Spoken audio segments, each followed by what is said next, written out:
19절부터 같이 읽겠습니다. 그런즉 율법은 무엇이냐? 범법함으로 더하여진 것이라.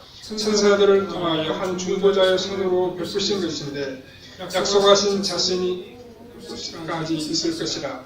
그 중보자는 한편만 위한 자가 아니니 하나님은 한 분이시니라. 그러면 율법이 하나님의 약속대로가 반대되는 것이냐?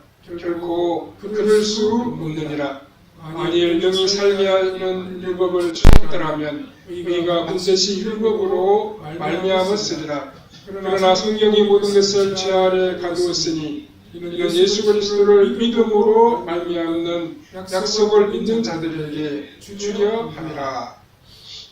오늘은 율법의 역할이라는 제목으로 말씀을 생각해 보겠습니다. 사도 바울 당시에 사람들이 가장 이해하기 어려웠던 부분이 있었습니다. 그것은 하나님의 백성이 된다는 것이 유대인처럼 되는 것인지 아니면 유대인이 아니라 전혀 새로운 종족이 되는 것인지 하는 문제였습니다. 여기에 대해서 사도 바울은 하나님의 백성이 된다는 것은 결코 유대인처럼 되는 것이 아니라고 말했습니다. 하나님의 백성이 된다는 것은 전혀 새로운 한 부류의 사람이 되는 것이라고 설명했습니다. 이런 사실은 오늘 우리에게도 매우 중요한 일입니다. 우리가 그리스도인이 되었다면 믿음이 좋은 그런 그리스도인이 되고 싶은 마음이 있습니다. 근데 우리 마음을 지배하는 것은 믿음이 좋은 그리스도인이 된다는 것은 어떤 계명을 철저히 지키는 종교인이 되는 것이라는 생각입니다. 그런데 사도 바울이 말씀하고 있는 것이 무엇입니까? 신앙생활을 잘한다라고 하는 것이 어떤 계명을 잘 지키는 것이 아니라는 사실입니다. 그것은 완전히 새로운 방식으로 이 세상을 살아가는 것입니다. 다른 사람들과 똑같이 가정을 이루고 또 사회생활을 하고 직장생활을 합니다. 그러나 그것을 세상 사람들과는 다른 방식으로 다른 방법으로 이어가게 된다는 것입니다. 우리가 사회를 살아가지만 우리가 그리스도인이 되었다고 하는 것은 세상 사람들과 다른 모습으로 다른 태도로 하나님의 자녀의 모습을 가지고 살아간다는 것입니다. 우리는 오늘의 본문을 통해서 율법이 하는 일을 생각해 보므로 주님이 주시는 교훈을 함께 생각해 보아야 하겠습니다. 첫 번째로 율법은 삶의 체계입니다. 바울은 먼저 율법의 부정적인 측면을 설명하고 있습니다.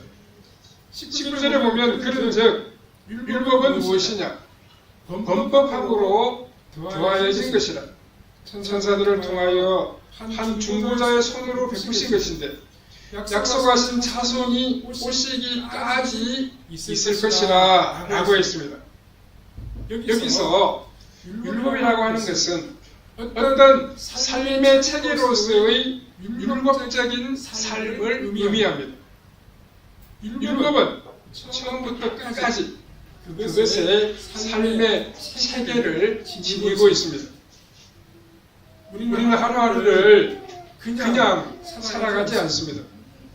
공무원은 공무원으로서의 삶의 모습이 있습니다. 교사는 교사로서의 삶이 있습니다. 율법을 지킨다라고 하는 것은 바로 이런 삶의 체계 안으로 들어가는 것을 뜻합니다. 처음 하나님의 백성이 되는 것은 할례에서부터 시작이 되었습니다. 그러고 나서 해야 할 것과 하지 말아야 할 것이 모두 다 율법으로 규정이 되어 있었습니다. 사람이 어떤 때 가장 안정감을 느끼게 됩니까? 어떤 규정 안에 들어가서 어떤 것에 소속이 되어서 그것을 지키고 그 모임에 머물러 있을 때입니다. 사도 바울 당시의 그리스도인들이 느끼는 것이 무엇이었습니까? 복음 안에 들어왔더니 이 복음 안에는 안정감이 전혀 없다는 것이었습니다. 언제나 어린아이 같았고 부족한 것 투성이었습니다. 복음은 무엇인가 좀 엉성하게 느껴졌습니다. 마치 아무 것이나 하라는 것과 같았습니다. 그런데 율법은 거대한 삶의 체계입니다.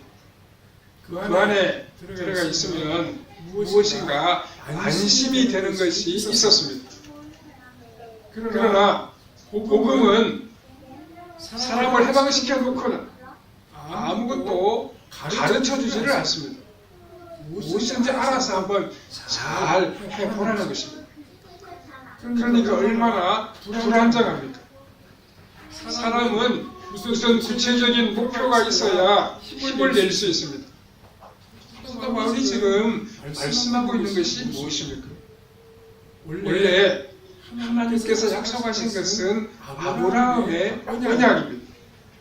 그런데도 하나님께서 율법을 주신 것은 이 아브라함의 언약이 얼마나 복되며 놀라운 것인지 더 두드러지게 하기 위하여 추가로 주신 것입니다.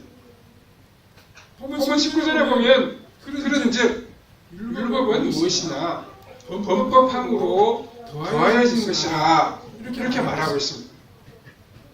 이것은 사람들의 죄 때문에 하나님께서 율법을 추가하여 주셨다는 뜻입니다. 즉 하나님께서 우리에게 주시는 것은 오직 믿음으로 얻게 되고 믿음으로 하나님의 백성이 되는 것입니다. 그러나 사람들의 마음속에는 죄악이 있습니다. 그래서 믿음의 법에 추가하여 이 율법을 더하여 주셨다는 것입니다. 율법의 체계라고 하는 것은 반드시 필수적으로 꼭 필요한 것은 아니었다는 것입니다. 다른 말로 표현하면 어떤 사실을 더 두드러지게 하기 위하여 추가된 것입니다. 우리는 율법과 고장난 율법을 구분할 줄 알아야 합니다. 하나님께서 이스라엘 백성들에게 주신 것은 율법인데 그 율법이 가지고 있던 것은 고장난 율법이었습니다. 다윗이 의뢰한 율법은 고장난 율법이 아니었습니다.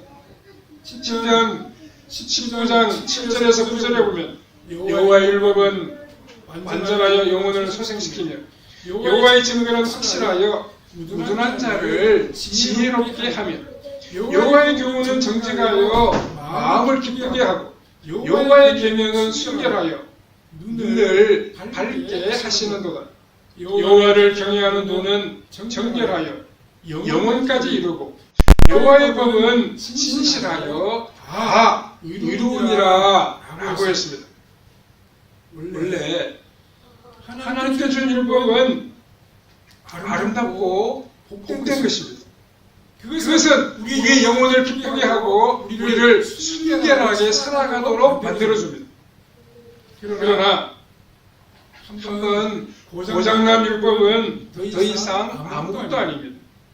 그러면 고장난 율법은 무엇이며 고장나지 않은 율법은 무엇이겠습니까?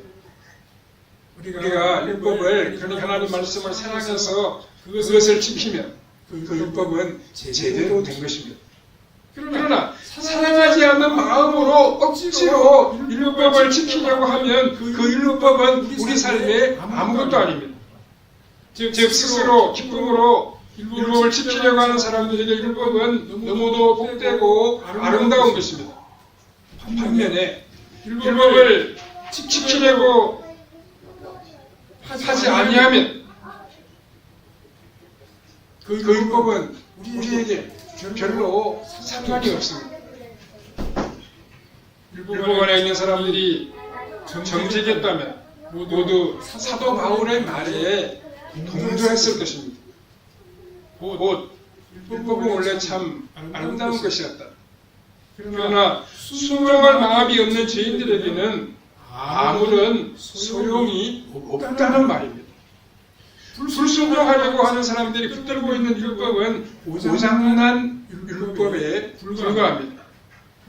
이방인들에게 굳이 이 고장난 율법의 체계 안으로 들어올 필요는 없다고 말해주어야 합니다. 두 번째로 율법과 복음의 관계가 있습니다. 사도 바울은 율법과 복음을 비교하여 설명하고 있습니다. 율법과 복음은 별개의 것이 아니라 복음 안에 율법이 있습니다.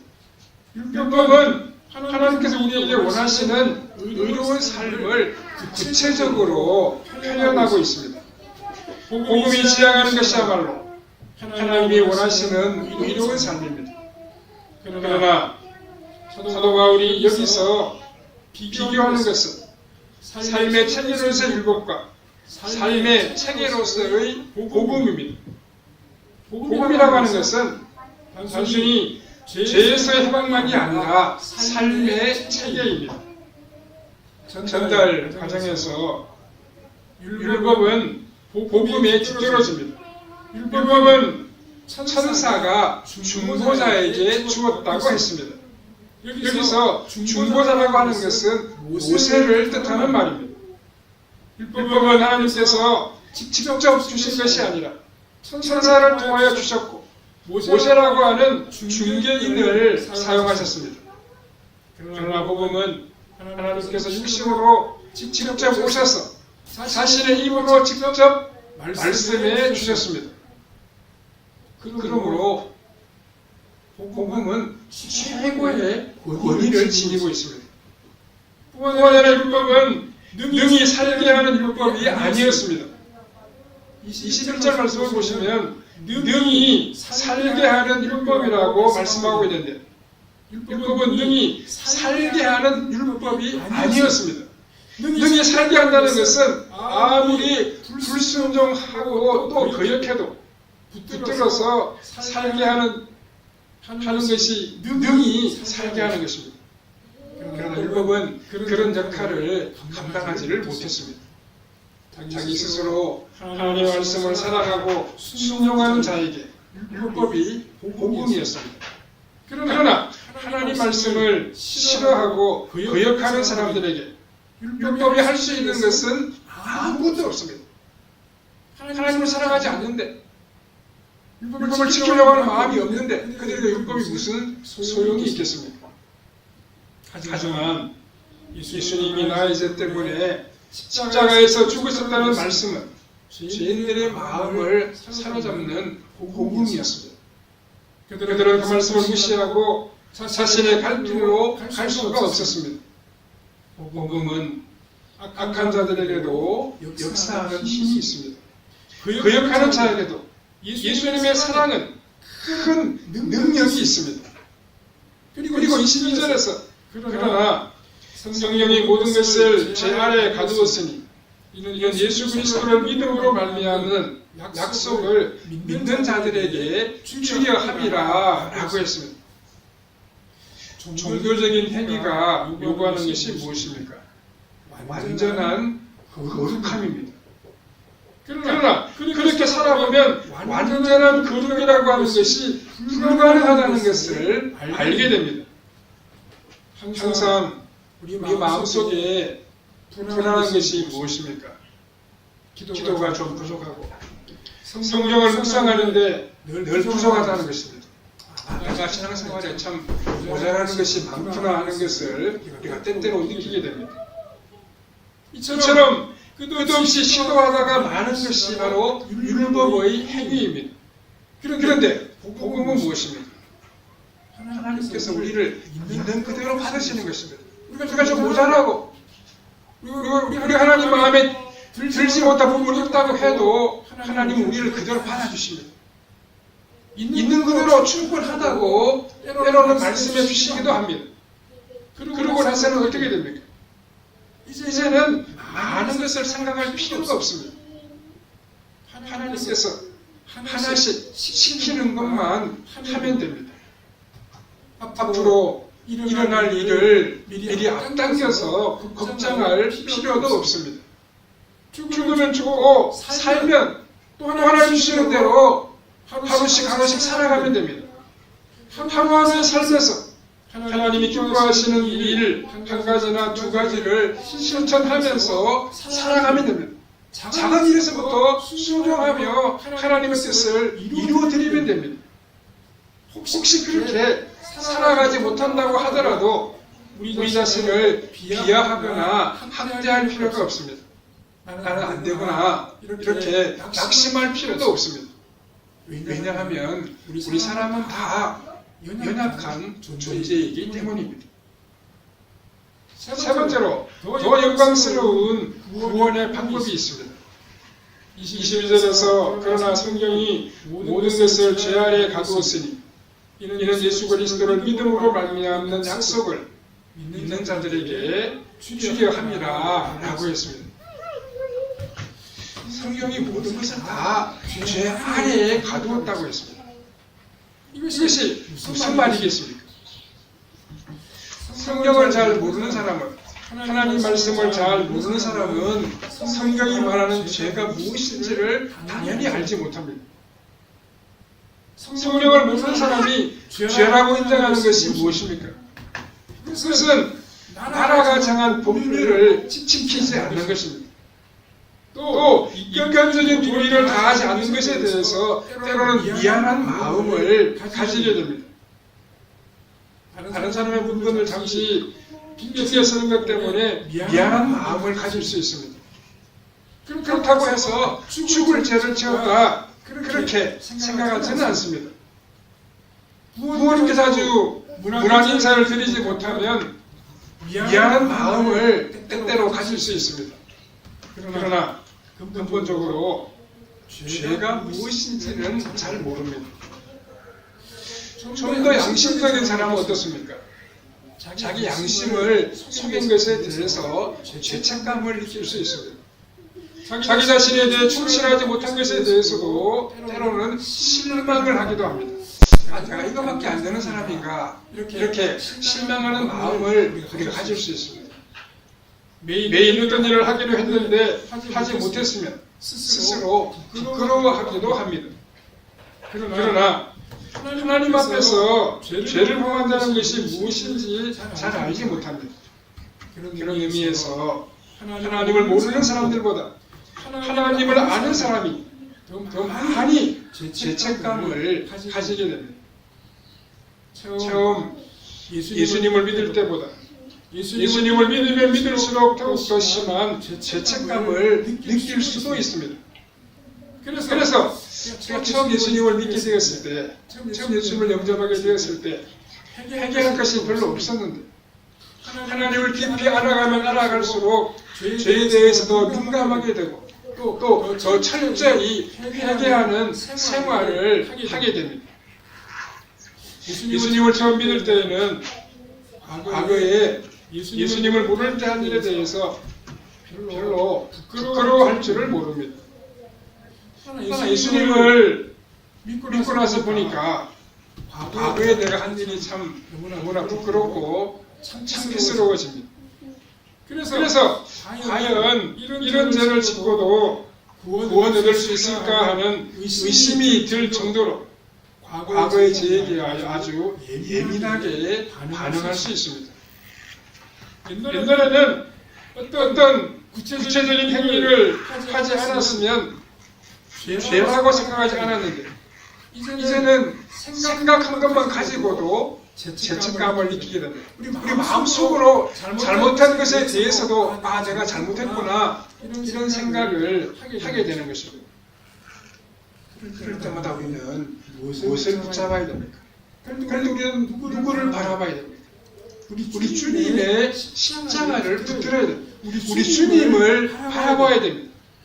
주님의 십자가를 붙드는 것은 한 번으로 끝날 수 있는 일이 아닙니다.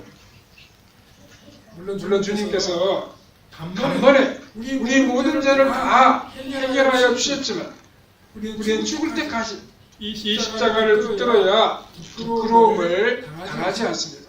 늘 주님을 바라보고 의지하고 주님 앞에 가까이 나아가야 우리가 주님이 기뻐하시는 복된 그리스도인으로 살아갈 수 있습니다. 오늘 우리가 종종 오해하기 쉬운 것이 무엇이겠습니까? 복음은 주님 우리의 거저주시는 것이니까 언제든지 내가 원하기만 하면 믿을 수 있다는 생각입니다. 그러나 이것이 그렇게 생각처럼 쉬운 일이 아닙니다. 왜냐하면 율법이 실패한 것을 복음이 다 하기 때문입니다. 사람들은 오로지 천국에 가느냐 지옥에 가느냐 하는 것에 큰 관심을 가지고 있습니다. 물론 당연히 우리에게 중요한 것은 지옥에 가지 아니하고 천국에 가서 주님과 함께 영원히 살아가는 것입니다. 그렇지만 이 문제가 그렇게 쉽고 간단한 것은 아닙니다. 왜냐하면 하나님께서는 우리를 천국에 가게 하는 것보다 이 세상에서 우리가 이 몸을 가지고 하나님의 뜻에 순종하는 삶을 더 원하시기 때문입니다. 삶으로 나타나는 기독교가 참다운 기독교이기 때문입니다. 우리 땅에 정직하게 살아가고 다른 사람을 사랑하고 섬기고 주의 사랑을 실천하는 것을 우리 주님이 더 원하시고 기뻐하신다는 사실입니다. 율법은 모범 답안과 같습니다. 사람들은 이 모범 답안을 가지고 할 수 있었던 것이 아무것도 없습니다. 인간이 완전해져야 하나님의 뜻을 이루어 드린다면 그렇게 할 수 있는 사람은 이 땅에 한 사람도 없습니다. 복음이 무엇입니까? 하나님께서 우리가 완전하지 않아도 일단 완전하다고 인정해 주시고 성령님을 우리에게 보내주셔서 하나님의 뜻대로 살게 하시는 것입니다. 우리는 완전하지 않습니다. 또 하나님께서는 완전한 것을 바라지도 아니하십니다. 불완전하지만 비틀거린다고 해도 한번 주님 뜻대로 살아보라는 것입니다. 부족하지만 그래도 한번 순종해 보라는 것입니다. 작은 것도 한번 하나님 원하시는 삶을 살아가 보라는 것입니다. 그렇게 애를 쓸 때 복음이 복음되는 것입니다. 하나님께서 우리에게 모든 율법을 다 지키라고 크게 부담을 주시지는 않습니다. 나머지는 모두 하나님께 맡겨놓고 무엇이든지 사랑으로 할 수 있는 것이 있으면 한번 해보라는 것입니다. 지금까지 우리는 우리 욕심으로 살아왔습니다. 이제는 우리가 하나님을 사랑하는 마음으로 또 이웃을 사랑하는 마음으로 무엇이든지 한번 해보라는 것입니다. 우리의 삶 전체가 율법을 지킬 것들입니다. 어떤 것 한두 가지 정해놓고 지키라는 것이 아닙니다. 무엇이든지 다 좋으니까 사랑의 동기로 살아가라는 것입니다. 그것이 바로 율법이고 선지자입니다. 처음에는 아주 작은 것부터 한번 해보아야 됩니다. 처음부터 능숙하게 할 수 있는 사람은 아무도 없습니다. 처음에는 미숙하지만 때로는 실수도 하고 실패도 하지만 점차적으로 잘할 수 있는 능력이 생겨나게 됩니다. 하나님은 처음에는 미숙하지만 그래도 주님의 뜻을 따라 살려고 하는 사람들을 귀하게 여겨주십니다. 그런 사람에게 은혜를 주십니다. 그런 사람에게 지혜를 주셔서 능력 있는 그리스도인으로 살아가도록 힘을 주시고 지혜를 더하여 주십니다. 우리는 주님을 믿고 복음의 능력을 믿고 살아가야 됩니다.